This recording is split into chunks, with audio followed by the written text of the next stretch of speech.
I showed up for the family reunion I paid for, but my cousin whispered, "You're just the ATM here." They laughed when I tried to sit. But the next morning, they begged me to unlock the account. "You're just the ATM here," my cousin Rosalind whispered to Donovan when they thought I couldn't hear them. I was setting out the last tray of burgers I'd paid for, watching my relatives laugh and joke around a picnic table I wasn't even welcome at. No one saved me a seat. When I tried to pull up a chair, my Aunt Miriam smiled sweetly and said, "Oh Marty, can you grab some more ice from inside?" I smiled back, said nothing, and walked away.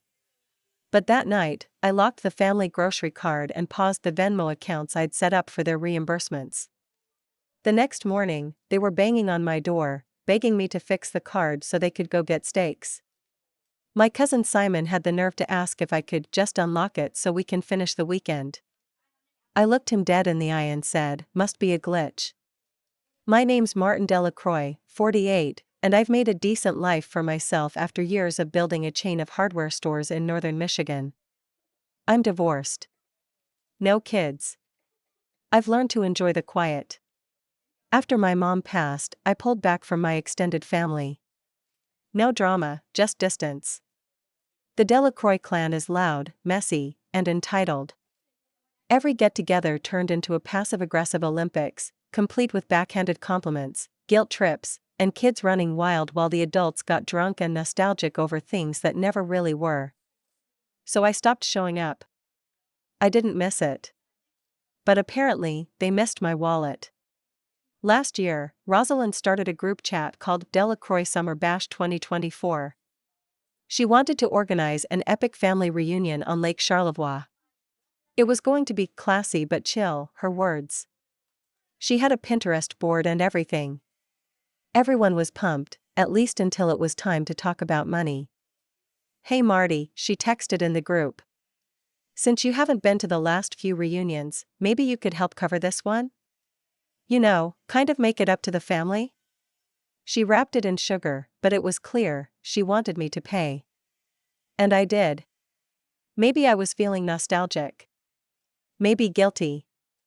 Maybe I'm just lonely. I told her I'd cover the costs and suggested people chip in later. Rosalind replied, "You're amazing," and no one else said a word.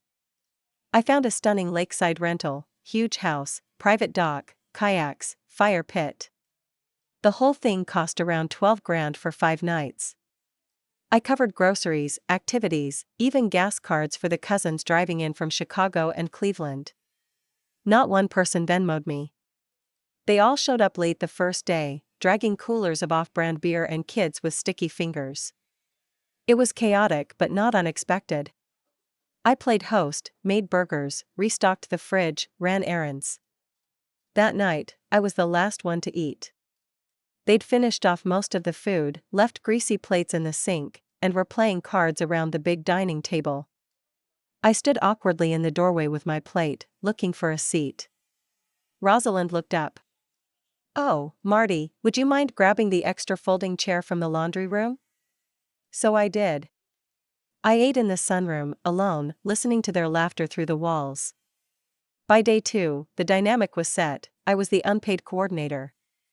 The house cook. The guy who drove into town when the ice ran out. I woke up early to clean before anyone else was up, took out the trash, bought groceries, fixed the broken paddleboard fin. I didn't complain, I'd already sunk the money in, might as well make the most of it. But then I overheard the conversation. It was late morning. I was putting beers in the cooler when I heard Rosalind in the kitchen with Donovan. She didn't whisper quite as quietly as she thought. "I mean, he's just the ATM," she said. "Let him feel useful." Donovan laughed. "Seriously? The guy shows up once every decade and thinks we're all supposed to bow down? He's lucky we let him in the group chat." My chest got tight. I stood in the hallway for a full minute, waiting to cool down. Then I walked outside, smiling like nothing happened. That night, I stayed in my room. No more cooking. No more smiling. No more grabbing ice runs. Instead, I pulled out my phone and started flipping switches. The prepaid card I'd loaded with money for the week's groceries? Locked. The Venmo account? Transfer blocked. Every convenience I'd offered? Gone. I didn't say a word. The next morning, the house was buzzing. The glitch had hit. Simon knocked on my door while I was drinking coffee on the back deck. Hey, little problem with the card, he said. The store declined it. We were gonna get more steaks and beer. I nodded slowly. Weird. He scratched his head. Think you can unlock it real quick? I told the cashier we'd be back. I smiled. Sure. After breakfast. I finished my eggs. Took my time. Then I left for a walk down by the water. When I came back, Rosalind was waiting for me on the porch, arms folded. Okay, what's going on? Nothing, I said. Simon said you locked the card. I looked at her. That's one theory. She scoffed. Marty, this isn't funny. The kids need food. We need to make dinner. And I needed a seat at the table. Her face went pale. You all made it very clear I'm only welcome here if I'm footing the bill, I said. So let's see how long this party lasts without me. Donovan approached. You're blowing this way out of proportion, man. I turned to him. I don't remember you offering to cover even a bag of chips. And yet here you are, talking about proportions. For the first time all weekend, they were silent. I didn't yell. I didn't make a scene.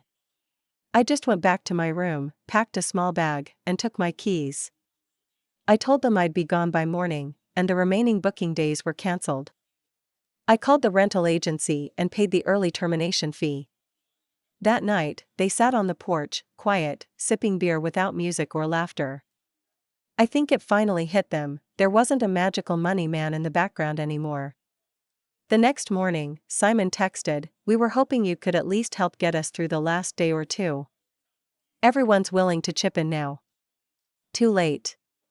A couple of weeks after I got back home, I started getting messages, not from Rosalind, Donovan, or Simon. Not from Miriam either. No, the ones reaching out were the quieter cousins. The ones who didn't speak much at the reunion, who kept to themselves or stayed on the outskirts of the chaos.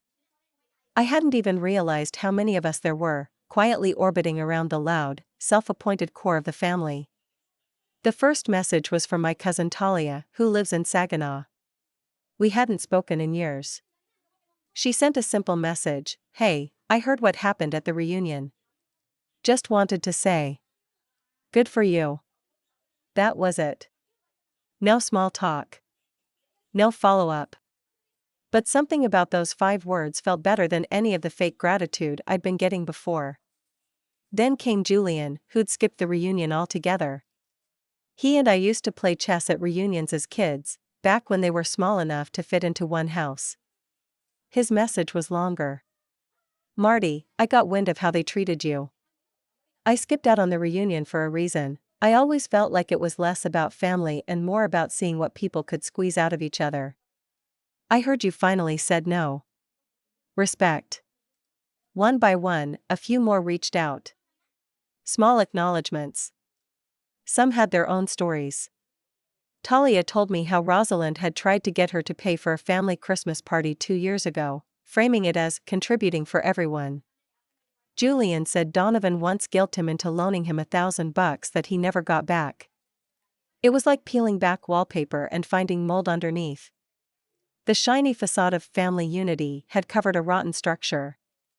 And I hadn't been the first one to be used, I'd just been the most useful one at the moment. That realization was both sobering and freeing. I started reflecting on just how long I'd been playing the part they wrote for me. The cousin with the money. The responsible one. The one who shows up with everything handled. I'd always told myself I was helping, staying connected. But the truth was uglier, I was paying my way into being tolerated.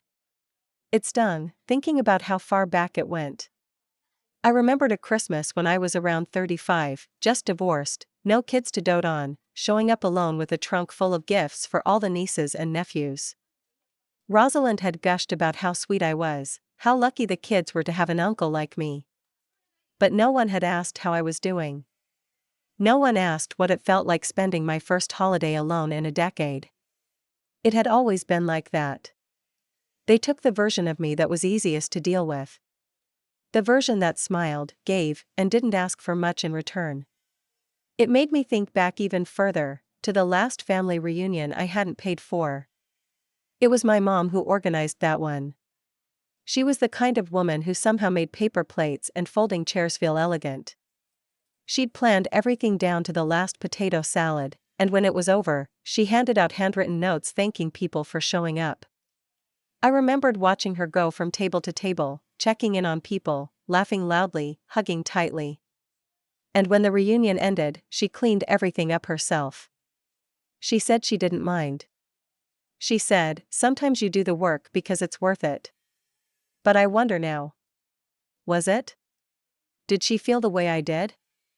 Was I continuing some kind of unspoken tradition, thinking that sacrifice was the same as love? When she passed, things changed. That sense of connection disappeared, and I guess I tried to rebuild it in the only way I knew how, by giving. But love that has to be bought? That's not love. That's servitude. Still, I couldn't help but feel some weird emptiness in the aftermath. No regret. Not anger. Just silence. No more text pings from Rosalind. No memes in the group chat. No updates from Simon about his kids' soccer games. It was like I'd been surgically removed from the body. And yet, nothing bad happened. The sky didn't fall. The stores ran fine. My quiet evenings remained intact. If anything, I started to feel lighter. I got back into a routine. Early mornings with coffee on the porch. Inventory check-ins at the shops. Even started going to a local trivia night in town. Nothing major. Just life, without obligation. One Thursday evening, I ran into Talia in person. She was in town for a conference and decided to stop by the hardware store on a whim. We ended up getting dinner, just two cousins who hadn't talked in years, finding common ground in shared disappointment. Over burgers and fries, she said something that stuck with me: "You didn't burn the bridge, Marty.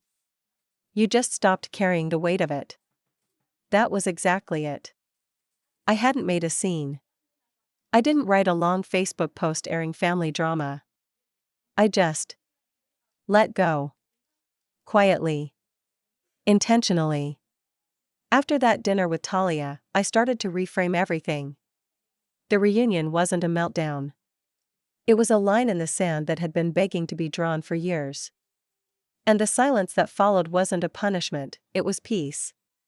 But as the days rolled on, I'd be lying if I said there weren't moments of temptation.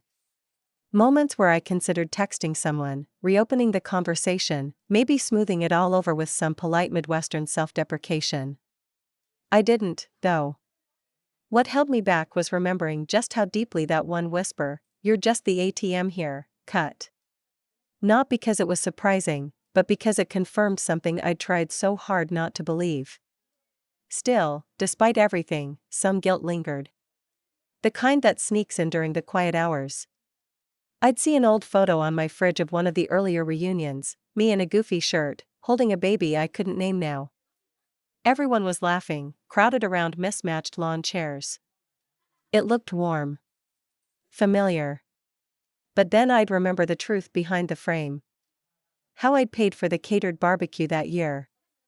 How I'd driven 2 hours out of my way to pick up folding tables because someone forgot. How nobody had helped clean up afterward. Nostalgia paints things in warm colors, but I was starting to see the outlines in sharper relief. One Saturday morning, about a month after the reunion fallout, I got a phone call from a number I didn't recognize. I almost didn't pick up, but something nudged me to answer. "Martin?" It was my Aunt Miriam. I hadn't heard from her directly since the reunion. She hadn't texted. Hadn't responded to anything. She always played the matriarch, the neutral middle, the "can't we all just get along" type. I braced for the guilt trip. But she surprised me. "I just wanted to check in," she said. "I've been thinking about you." I didn't know how to respond at first. I gave her a non-committal, "Thanks." There was a long pause. Then she sighed. "I think we messed up. I think I messed up." Her voice cracked slightly. "I saw how everyone treated you that weekend, and I didn't say anything. I just went along with it. And when you left, well, things didn't feel the same after." Still, I said nothing. I needed to hear where she was going with this. "They've been trying to get another reunion going," she continued. "Rosalind and Donovan. But no one's biting. No one wants to organize. No one wants to pay." I almost smiled. "Funny, huh?" she said, chuckling dryly. "When the ATM shuts down, the whole machine stops." There it was. The unvarnished truth. Miriam started to say something else, but stopped short. Then, quietly, "You don't owe anyone anything, Martin. Not your time. Not your money. But if you ever wanted to have something smaller. Just a few of us. Something where everyone brings a dish, and no one's in charge. I'd like that." It took me a moment to respond. "I'll think about it," I said honestly. Because I would. I wasn't ready to forgive, not really. And I definitely wasn't ready to walk back into the same dynamic. But the idea of something different, something smaller, more intentional, maybe there was room for that. The call ended, and I sat there for a while, letting it sink in. Later that day, I walked through town and stopped by my usual diner. The waitress, Marla, poured my coffee before I asked. She always remembered. We made small talk, nothing deep, just simple, honest conversation. She asked how my week was, and I didn't hesitate to say pretty good. Because it was. I hadn't fixed things with my family. I hadn't re-established some great, idealized connection. But I was starting to build something real, brick by brick, outside of the rubble of obligation. That week, I got a letter in the mail. A real one, handwritten. From Julian. It read, "Cuz, I've been thinking. Maybe we do a cousins weekend. Just the few of us who actually want to see each other. No expectations, no big plans. Just pizza, beer, and real conversation. Let me know if you're in." I placed the letter on the kitchen counter, beside my keys. I didn't answer right away. But I didn't throw it away either. Later that evening, while watching the sun set behind the trees that bordered my property, I thought about that letter. About how the dynamics in our family weren't unique. There's always one or two people expected to give more, carry more, sacrifice more. And when they stop, the whole structure shakes. It doesn't mean those people were bad. It just means the system was broken. I wasn't sure if I was ready to reconnect in a new way. But I knew one thing, I wouldn't return to being who I was before. A few weeks later, I was walking out of the hardware store just after closing when I saw Julian's name pop up on my phone again. This time, it was a text, not a letter. "Got a place in mind for that cousin's weekend. Nothing fancy, just a lakeside cabin near Boyne City. You in?" I stared at the message for a while. I remembered how, growing up, Julian and I had always found a way to talk about things the rest of the family didn't. He was one of the few people who didn't treat me like a resource. He listened. He asked questions that weren't aimed at steering the conversation back to himself. So when he said just pizza, beer, and real conversation, I knew he meant it. Still, I hesitated. Because even if it wasn't a trap, even if this was truly separate from the mess I'd just untangled myself from, part of me had grown used to the quiet. The solitude was safe. Predictable. No one could reach into your pocket if you kept them at arm's length. But then again, maybe not everyone was trying to. I didn't respond right away. I gave myself a day.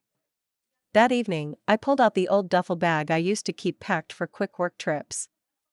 I stared at it for a while, then unzipped it and started packing it slowly. Just a couple of shirts, jeans, a raincoat, and my hiking boots. I wasn't fully committed yet, but part of me wanted to be. That same night, Rosalind texted me. It was the first message I'd received from her since the reunion. The group chat had gone silent for months, and I assumed that was the end of it. But apparently, not for her. Hey Marty.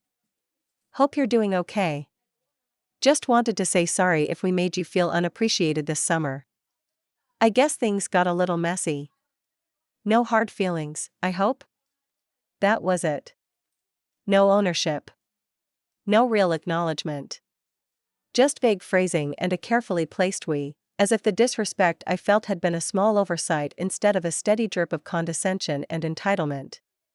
I didn't reply. Instead, I muted the thread and moved on. The next morning, I sent Julian a simple message, when? He responded within a minute. Weekend after next. It'll be me, Talia, maybe Micah and Rhea. Just 4 or 5 of us. Everyone's covering their own costs. We're just bringing food to share and a few board games. It sounded good. Honest. I showed up that Friday afternoon, pulling into the gravel driveway of a modest A-frame tucked just off the lake. It wasn't luxurious like the place I'd booked for the reunion. No paddleboards, no catered meals, no open bar. Just a fire pit, a small dock, and the kind of silence that only exists outside of self-service. Julian met me at the door with a grin and a cooler in hand. Told you I'd keep it simple. Inside, Talia was already chopping vegetables for dinner, and Micah was building a fire. Rhea arrived an hour later with a tray of baked ziti and a few bottles of wine. There were no big speeches. No assigned seats. No expectations. Everyone just did what they could. Helped where they were needed. That first night, we sat around the fire sharing stories, mostly funny ones, some uncomfortable truths. No one asked for favors. No one leaned too heavily. It felt more like a chosen family than anything I'd experienced with blood relatives in years. At one point, as the embers glowed orange and the lake grew still behind us, Julian turned to me and said, I don't think any of us realized how much weight you were carrying until you dropped it. That hit harder than I expected. I wasn't used to being seen that clearly. Not in a long time. And it made me realize something important. When you stop performing the role others assign to you, it doesn't just change your story, it reveals who's really paying attention. We spent the rest of the weekend in easy silence and soft laughter. We took turns cooking, cleaned up after ourselves, and even played a few rounds of Scrabble without anyone flipping the board in frustration. It was quiet. It was kind. It felt like healing. Back home the following week, I got a short email from Simon. Not a text. Not a call. An email. Hey. So. The family wants to plan another reunion. They're wondering if you're in. They want to do it differently this time. There it was again. The pitch. The hook. I reread the message, my finger hovering over the keyboard.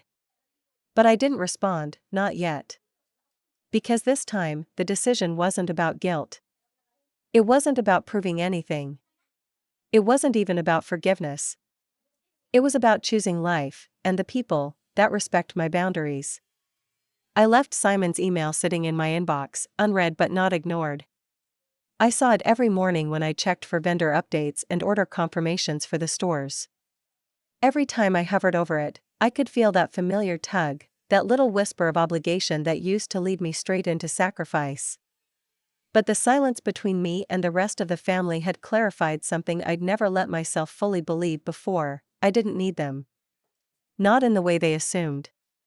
Not in the way they weaponized. And certainly not in the way that required me to pay my way into being tolerated. Instead of replying, I started planning something of my own. See, one of the benefits of running a chain of successful hardware stores is that I've got a pretty great network of vendors, contractors, and community partners. Over the years, I've helped sponsor local charity events, fundraisers, and small business fairs. One of those was a 4th of July weekend block party in Traverse City. Simple, wholesome fun. Bounce houses, food trucks, craft beer, and local music. And people showed up for it, not because they were guilted into it, but because they wanted to be there.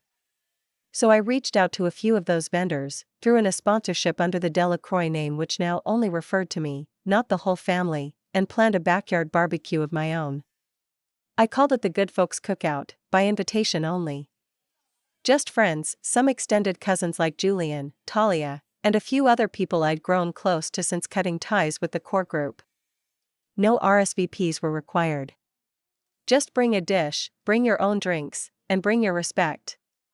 I hosted it at a property I'd recently bought on the edge of Glen Arbor, not the fanciest, but roomy enough, with a wide, open lawn, and views of Sleeping Bear Dunes in the distance. There was a smoker running slow and steady, music playing from a decent speaker setup, kids tossing frisbees and dogs chasing tennis balls. No matching shirts. No Instagram hashtags. Just real people, showing up for the right reasons. I didn't send invites to Rosalind, Simon, or Donovan. But word travels fast in families like mine. Especially when pictures start popping up online. Talia posted a photo of us around the fire pit, all smiles and sunburns, captioned, "Now this is what family feels like." Julian posted a video of the impromptu cornhole tournament, tagging local businesses and thanking me publicly. Micah shared a plate of ribs and mac and cheese with the comment, "This is what happens when Martin plans something, no drama, just community." And suddenly, the group chat I'd long since muted lit up again. "Rosalind, looks like Martin threw his own little reunion this year, smirking face LOL." Donovan chimed in with a passive-aggressive, "Would have been nice to get an invite, man. Looks like fun." Simon followed up with, "So are we doing a real reunion this year or nah? I'm happy to help this time." That last part made me laugh. Happy to help this time. I stared at the screen, then typed, "No need. I've already got a new crew." Then I left the chat. For good. That was the final click, not loud, not dramatic. Just clean. The next year, I didn't hear a word from them about a reunion. I heard from Talia, though. And Julian. And even a few more cousins who had quietly watched the dynamic shift and realized it was safe to break free from it too. We started something new, not out of spite, but out of clarity. And here's the revenge, not loud, not cruel. Just undeniable. I didn't punish them. I didn't need to. I simply removed the thing they had mistaken for infinite, my presence, my energy, my resources. I gave them exactly what they'd treated me like, a financial service. And when the service ended, so did the transactions. Turns out, they didn't miss me. They missed the benefits. But the best part?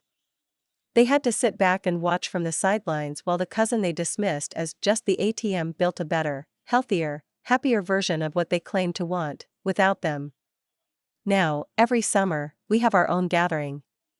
It's not called a reunion, because we never split to begin with.